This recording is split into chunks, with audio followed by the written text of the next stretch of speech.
In this question, this is a 3-year-old boy who was brought to the emergency department by his mother 1 hour after having a generalized tonic-clonic seizure. He has had frequent vomiting and progressive stupor during the past 24 hours. His mother says that she gave him aspirin 2 days ago because of a temperature of 39.5 degrees Celsius. Physical exam shows hepatomegaly with no jaundice. Serum studies shows an increased ammonia concentration and an increased AST and ALT activities. Dysfunction of which of the following is the most likely cause of this patient's disorder?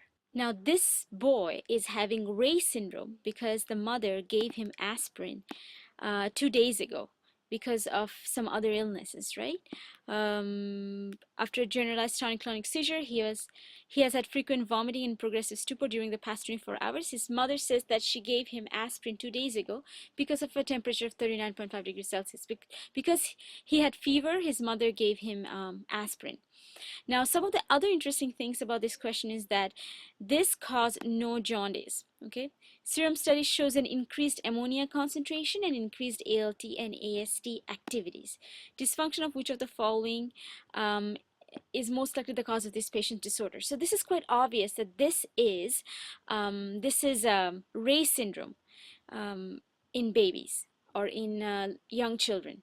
Now, what exactly do we see in Reye syndrome? We see vomiting, nausea.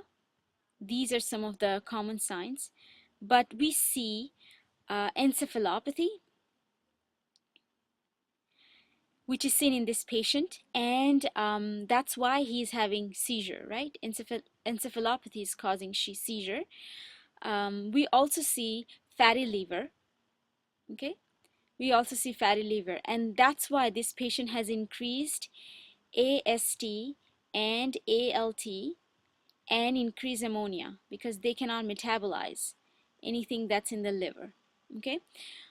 And what about jaundice? Why this patient has no jaundice if there's going to be fatty liver and all that?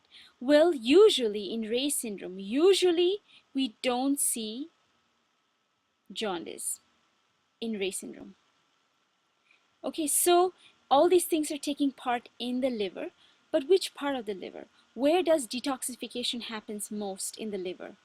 Detoxification not only in the liver but in any organ usually happens in the mitochondria. So in this case, the correct answer is going to be D, mitochondria.